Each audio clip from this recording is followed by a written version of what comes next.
Hi, and welcome to A Class of Their Own podcast, revealing the human stories behind their name. We will hear honest and intimate reflections from our guests who, despite their circumstances, shape a world that reflects their unique visions of success.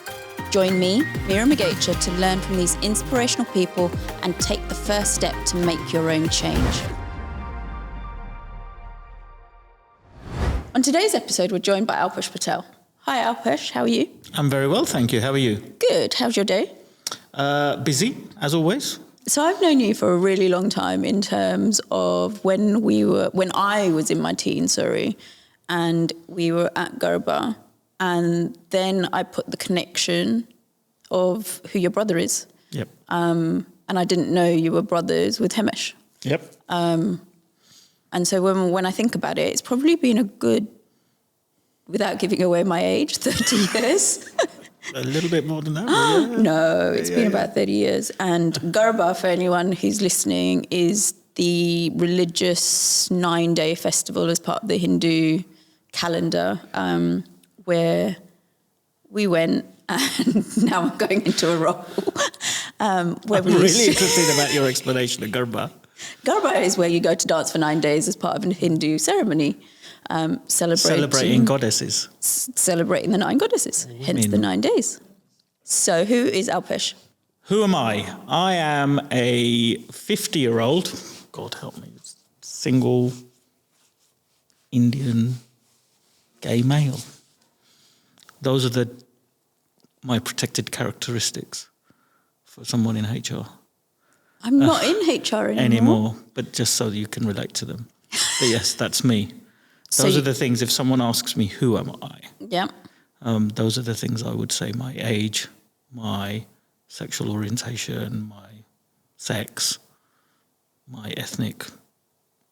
And is that how you would introduce yourself at a party or in...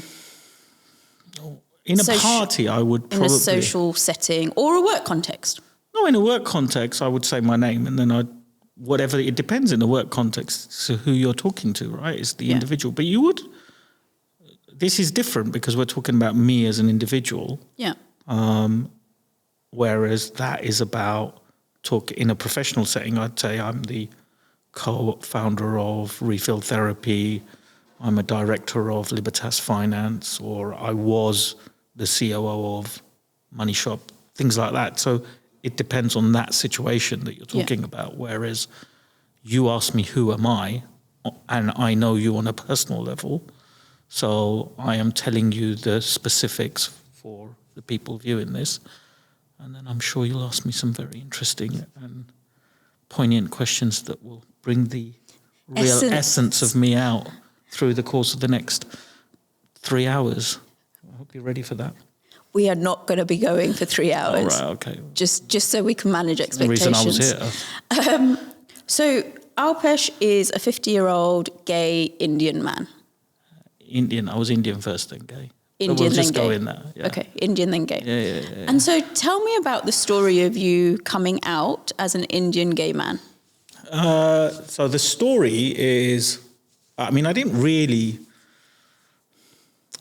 It's very difficult. When I was younger, there was definitely nobody like me, and it wasn't a big thing. Like there wasn't a gay person around or anyone, especially in East London, in the people that I was in and around. So everything was just like, it just felt weird. I didn't know. I was just expected to get married and have children and get a degree, and that was the life that you have. When did you know you were gay? I think you always know. Okay. You just don't understand what it is.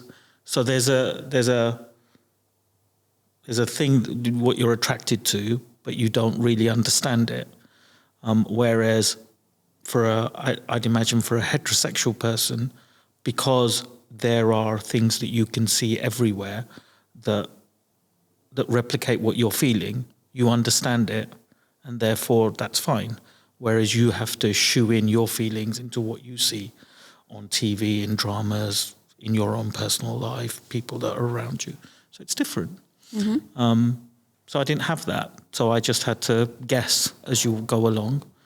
and I made many mistakes. But it's made me the person I am today, I guess. So you say you always knew, and you must have always known. But when did you know? And I don't know if that's the right language. There's three times which are distinct in my memory where I've told people. One was the first time I ever said it out loud, and it was with two of my closest friends at that time, and we were on holiday. And one of them was, we still say to her, she was badgering me. It was funny. The scenario was we were in the hotel room, the three of us, and one of my friends was drying her hair, and the hairdryer was on full, and me and the other friend were talking on the balcony, and she just kept asking why I didn't have a girlfriend, why I didn't want to go out with a certain person, because we were in our early 20s. And she was just saying, why didn't you have a girlfriend? Why didn't you do this? And I just kept saying, and she just kept going at it. And in the end, I just said, I'm gay. And then all I heard was, because in the background, there was this hairdryer that's going, ooh, and then it just went, so she turned her head, she heard, the volume went down on that, so she could hear our conversation. And then I just said it. I said, I don't want to talk about it. And then we left. And I got really drunk that night. And then I think the next day we talked about it a bit more. And that was that. So those two were the first two people I ever said it out loud to. And was that the first time you admitted it to yourself? Or? No. I think I always, at that point I'd known. Okay. But I wanted to tell someone and I told them. Then I had to tell my parents. And I came home late one evening and my mum and dad came home late one evening and Himesh's wife, who you mentioned earlier on, was there, and we were just sitting there in the living room, and my mum kept asking me why I didn't want to get married. Similar to the scenario. It seems like women like to badger me. I don't know why. So there we are, and my mum was going on and on and on at me, and in the end I just said I'm gay to her. And of the two of my parents, my mum was the more vocal, more assertive. And it just went silent. And I said, again, I did exactly the same thing. I said, I don't want to talk about it. And I disappeared and left my poor sister-in-law to deal with it. And to her credit, she did a very good job of it. And so what happened? Hold on, let's find the third time. So the third one was with my guy friends, like the lads. And that was on Christmas Eve. And I'd had a few to drink. And this was probably 3 or 4 years later. And I took each of them out individually in a pub on Christmas Eve, and I told them outside, thinking that would be my last time with them, because these were geezers, these were East London men. 2 of them were like, okay, thanks, that's fine, no problems. The third one was like, do you fancy me? I was like, no, and you know him very well, Jag. And he said, I don't care. But that was his first thing was, do you fancy me? And I was like, have you seen yourself, mate? Like, come on. Sorry, I know I shouldn't laugh, but oh my God. I wouldn't with his or hers. So. Yeah. And that was it. That was the end of that. And actually, in my life, I have been incredibly lucky because everybody has accepted who I am, which has allowed me to be fair, I mean, they've not got a choice. No. I don't care. Yeah. But no one's ever said anything bad to me. I've never faced any form of homophobia, I guess. Within the family or anywhere. Anywhere. I've never I mean, I'm quite open now, and I was from the moment I sort of told my guy friends. I mean, once you've told them, it doesn't really matter who else knows, because your families knows. Yeah. Your closest friends know that are female, and then you tell your guy friends. I mean, who's left? And so, in terms of your parents, because we come from similar backgrounds, I think I would struggle telling my mum and dad I was gay. Mm-hmm. And so when you told your mum and went, I don't want to talk about this, and left and let Sharon deal with the conversation. When did you next have a conversation with them? Never really. I mean, we're like all families. Anything that's really uncomfortable or difficult, you just brush under the carpet. Right. And that's exactly what happened. We just didn't talk about it again. We sort of mentioned it a couple of times. My dad still thinks I'm going to get married at 50 to a girl, but I'm not quite sure he's right there. Or he's hoping, but that's not going to happen, obviously. But my mum sort of knew and accepted it, and I think that was the end of that conversation. And you focus on other parts of your life, right? So it was never discussed again. It was never... What else is there to say? Like, I'm not going to get married to a woman. That's the end of the conversation. You're not going to have any grandchildren with me. For them, there's nothing else to... What else is there? When I was getting divorced... Yep. And I declared to my mum we were going to get divorced. She tried to do everything in her power to go, don't be silly, you're not really going to get divorced. And all these remedies and things came out, and it was like, well, why don't you try and do this? Why don't you try and do this? And none of it was about the relationship, but it was like, go eat this, go do this puja, go do all of these things. And so did nobody within the family try having those conversations with you and go, it's a phase? So my position in my family is very different to maybe yours. I'm the oldest son of the oldest son. Yeah. I am 3.5 years older than anybody else out of all the kids in my generation.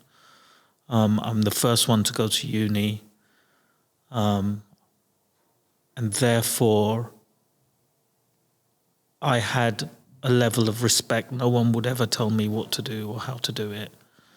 And that's been the same in anything. I've had a leadership role from a very young age, so I'm the leader in the family as well. Yeah. Like if there's a problem and it's serious enough, people will ring and they'll ring everyone, right? I am incredibly lucky that our family is the most easygoing, relaxed, like everyone gets on. They have their own moments, but other than that, we all get on really well. So no one will ever, because they know what the answer is going to be. Funnily enough, one of my traits is to be very blunt.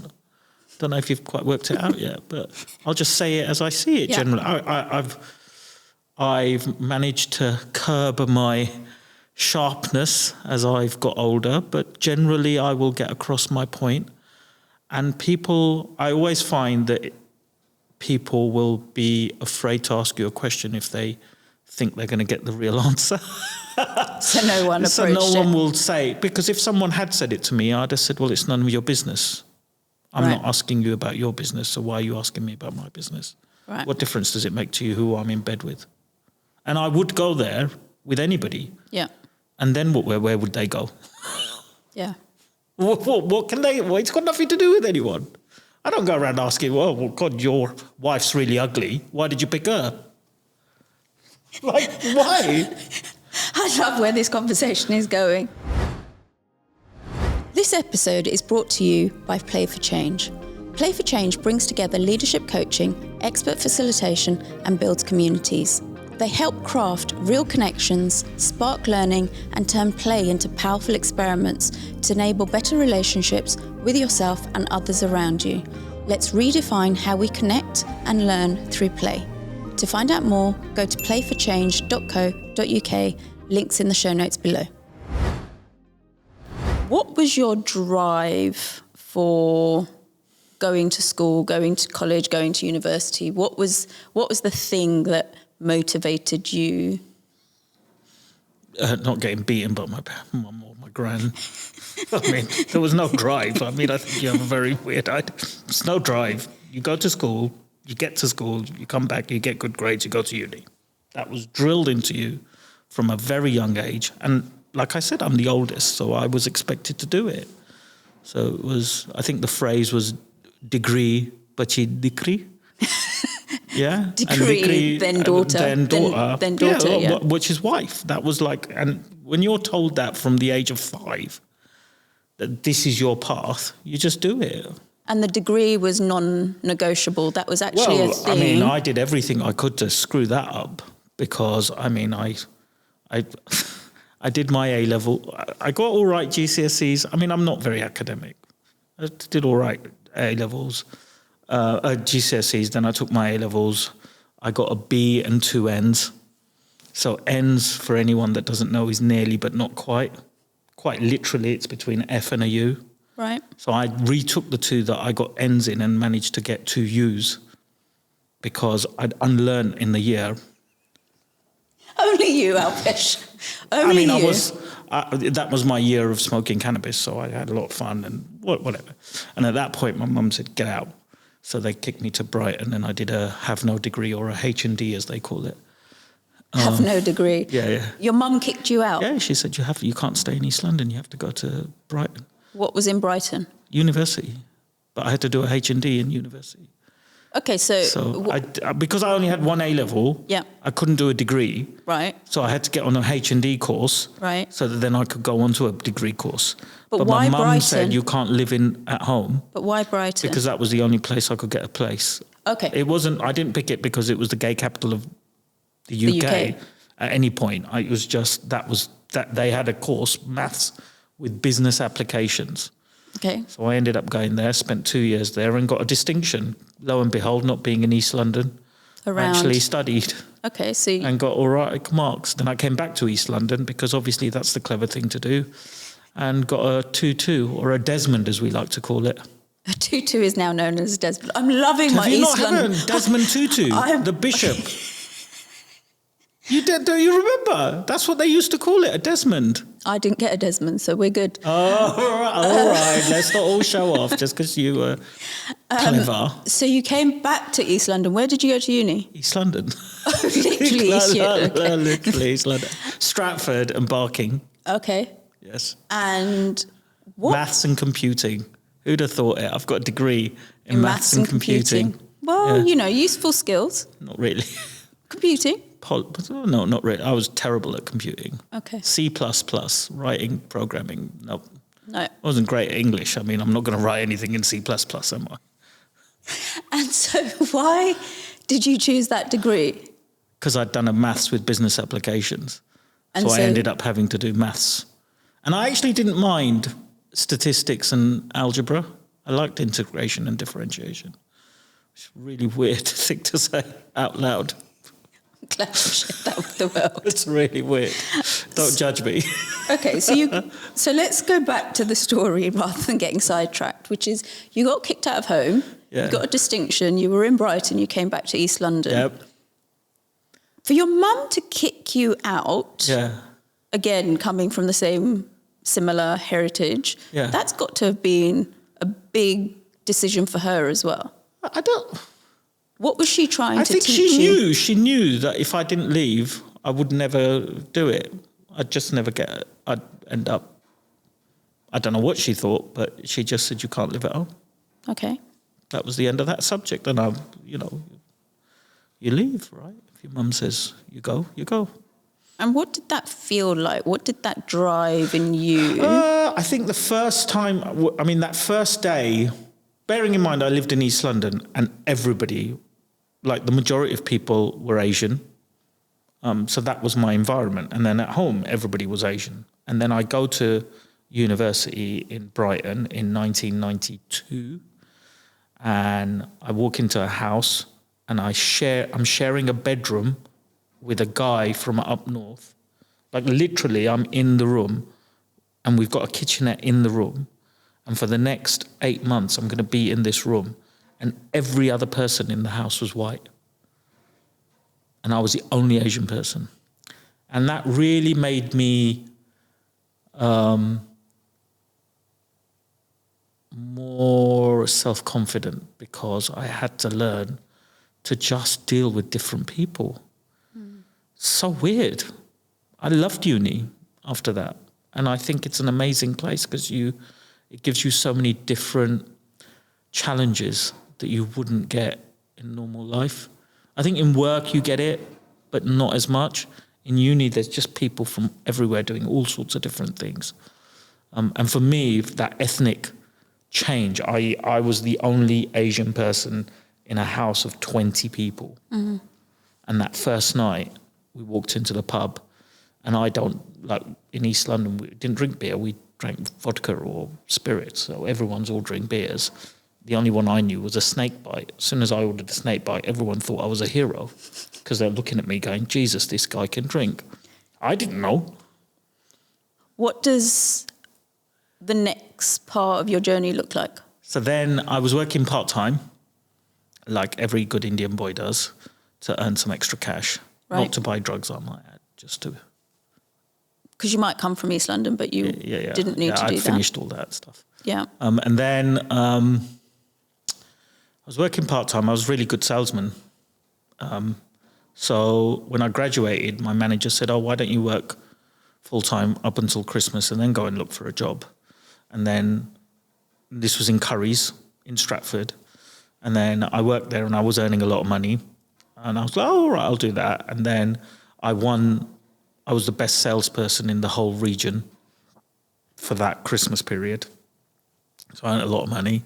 And then the area manager came in and said, why don't you work full-time until you get a job in January at a bigger store? So I went and worked at a bigger store and I carried on doing it. I sold a telly to David Beckham back in the 1990s when he was still That's at your Man fame? U. Yeah, my claim to fame. Yeah? Yep. Tried to sell him an extended guarantee. He wasn't having any of it. But anyway, and then I just fell into retail and Curry's, then Phones for You, and then the Money Shop, and now Refill Therapy. So you were in retail and you say naturally, of course, you move on. Not everybody does. So talk about that journey of progressing through your career and what and why. I guess to your point earlier about what motivates you, and when I talked about school, nothing about school, but in retail, in work, what motivated me was success. I wanted to be number one. Okay. So in every scenario, in every position, I was always trying to be number one. So when I was a salesman, I wanted to be the best salesperson. When I was a manager, I wanted my store to be the best store. When I was an area manager, my area. So when you have that drive constantly to want to be number one, you just naturally progress, and you become better at what you're doing. So you're better at telling people. You become better at communicating more effectively what you want, but you're also better at managing upwards. So people will see you in the light. You realize that you have to let people above know what you want. Mm-hmm. Just don't expect the number. Just because your numbers are great and you think they're great doesn't mean someone else is going to think they're great. You've got to go up and tell them, hey, I'm great. So the internal PR, the constant... you have to do that, right? I mean, you know that, right? Unless you tell people, they've got 20 different things to do. If someone doesn't tell you that they're doing great, how are they going to know? And why were you striving to be number one? What was that drive? What was so important about being the best? Money. Money? Yeah, I wanted more money. You wanted more money. Why? Yeah, so I could drink more. I could buy a house. I could live a life. I could live however I wanted. I could wake up in the morning and not worry about what I wanted to do. That was it. I mean, it's not very moral or anything like that. I just wanted more money. Things have changed now, but that was the driver then. And why? Why was the driver so go on holidays? I could go on holidays. I could do whatever I wanted. I could have my own car. I could drive around. I could go out. I mean, I used to go out a lot. I spent a lot of money. But I didn't care because I'd go on holidays wherever I want. If someone said to me, I want to do this, if I had the time and I could afford it, I'd do it. But you have to work hard for it. It's not free, right? You have to work. You have to keep pushing. No one gives it to you for free. Yeah. So if you want that, I got used to it because I enjoyed doing that. Like when you're living at home, not paying a mortgage or not paying a rent, and then you get all this money coming in, you get used to a certain way of living, and then suddenly you realise there are bills that you've got to pay, and then you think, shit, I've got to earn more money if I want to carry on living the way that I've lived. And then that's it. And so you've got to Chief Operating Officer. Yep. But that's not what you do anymore. No, thankfully. So what changed for you to leave the corporate space? So I was made redundant, or I had a settlement agreement. So I was on garden leave, and then I had this whole like a year of traveling. I was going to go over, and my garden leave finished in March 2020. Perfect timing. Perfect timing, because COVID hit. So when Boris Johnson said we couldn't go outside, I had probably about 4 months of really bad drinking, because I live alone. So I just drank and talked to people on Zoom or House Party or the phone or WhatsApp video call, whatever. And then you suddenly realise you can't live your life like that.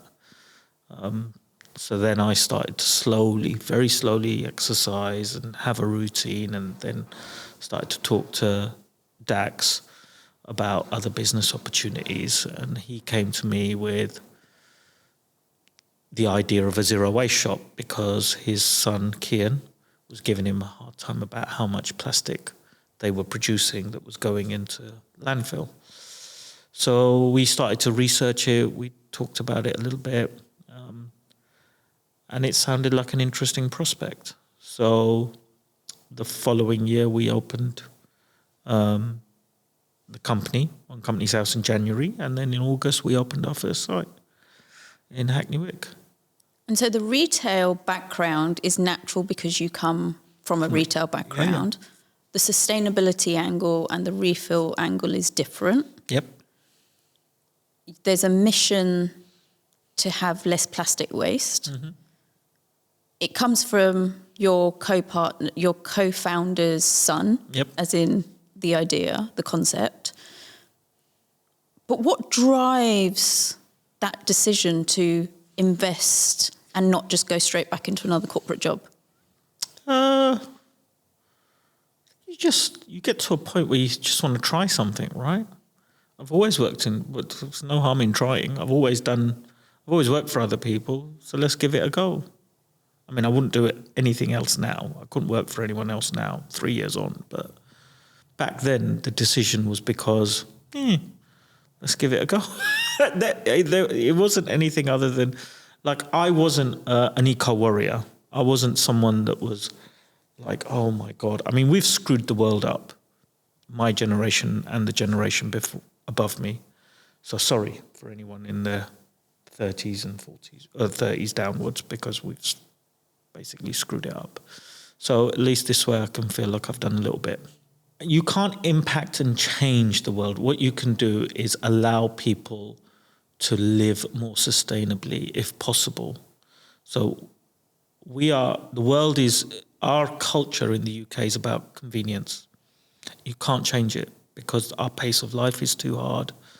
People just live at a certain pace because they have to. And I'm not going to change that. What I can do is give people the opportunity to live slightly more sustainably than they do at the moment, so their impact is less. Mm-hmm. I'm not pretending that we're going to be able to change the world, but what I can do is try and reduce the impact, slow down the decay that we are creating on the planet.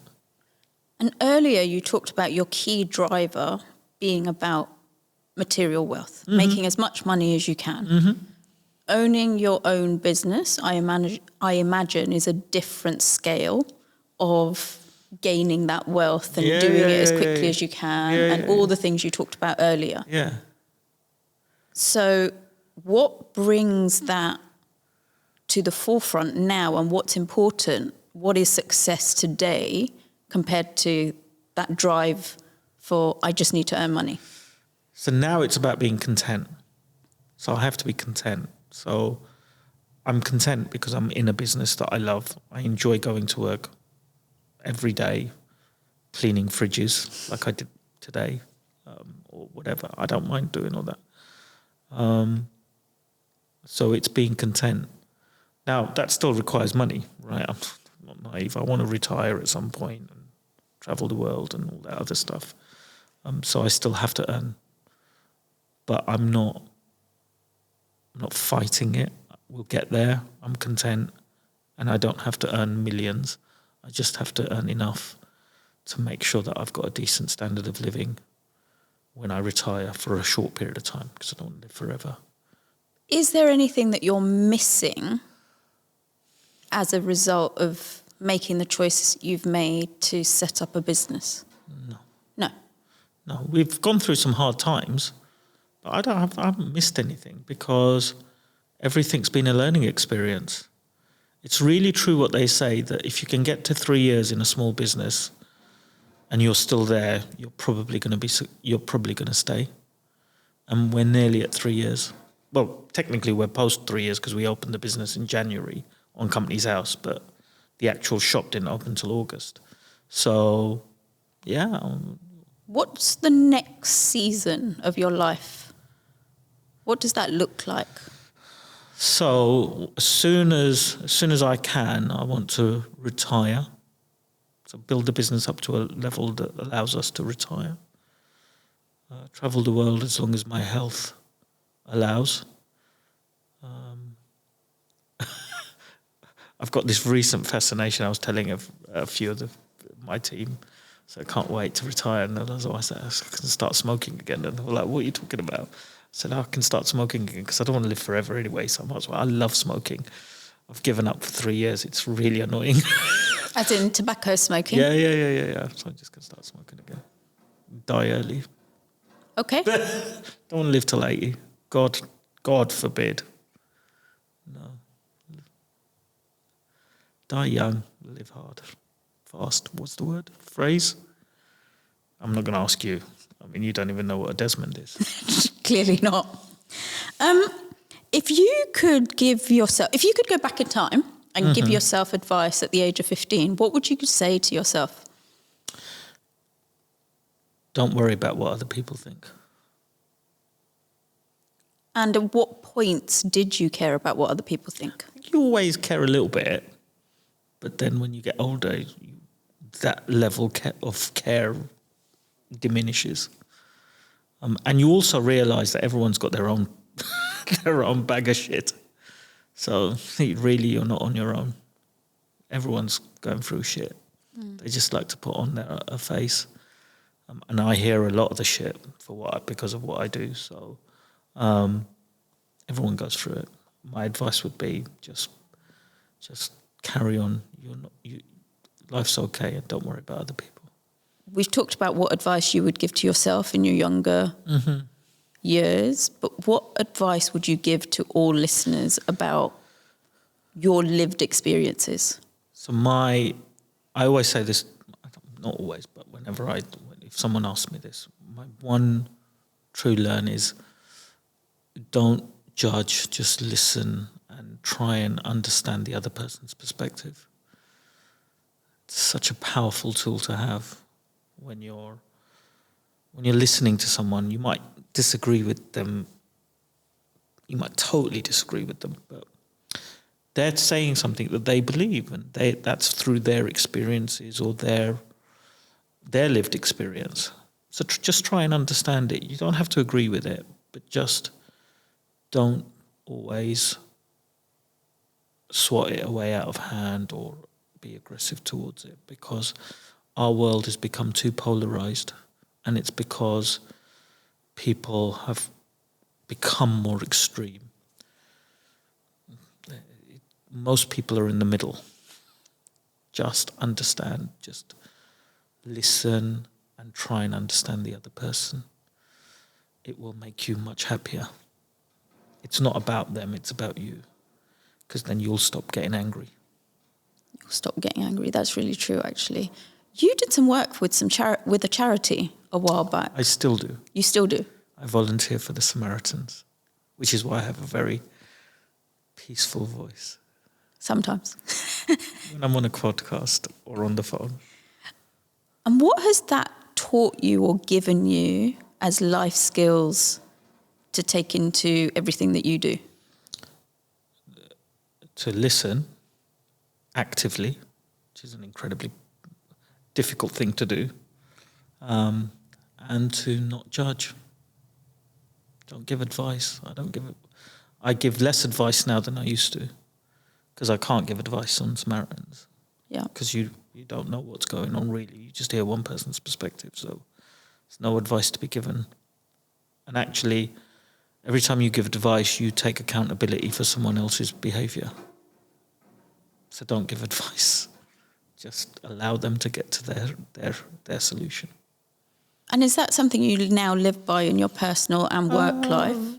I don't know, because my personality is to be a leader. So where it's to do with me and you can't live your life just being like, oh, what do you think? You'll never get anything done.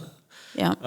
But I think in a conversation, in a social environment, or sometimes in a professional environment, I'm better equipped to have those conversations and less likely to judge or jump to a conclusion, which has made me a better person. Anything else that's made you a better person from what you were in your Knowing earlier you, life? course. Of course. Yep. My friends and family. I mean, I'm an incredibly lucky human being. I have a wonderful set of friends and family. Everyone's there when I need them, and they're also not there when I don't need them. So they know when to keep their space, and they also know when to intervene. So, I am blessed and I am content. You really are content. I know. It's weird, isn't it? Yeah, you've definitely been on a journey over the last... How many years? 30 years, I'm going to go with. Yeah. Yeah, of course I have. But we're all on a journey, which where you end up, right? If you want to be there, all you have to do is let it go, as they say in Frozen. Let it go?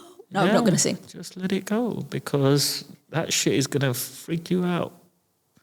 Just chill and enjoy life. We started the podcast with Who is Alpesh? Yeah. Let's go back round and finish with, is there anything that you would add to Who is Alpesh? I think you've covered everything, apart from me being really funny. I think that came across just naturally. But other than that, I think you've covered it very well. So Alpesh is a 50-year-old Indian gay man who is funny. Yeah. Amazing. Content. Yes. So So thank you so much for your time. It's been an interesting journey. It's been an experience for me too. Thanks. If you enjoyed that conversation, then please share A Class of Their Own podcast with your friends and family and keep spreading the word to those that haven't discovered us yet. It makes a huge impact on our ability to have the people you want. Keep being you through connection, learning and play. You are a class of your own.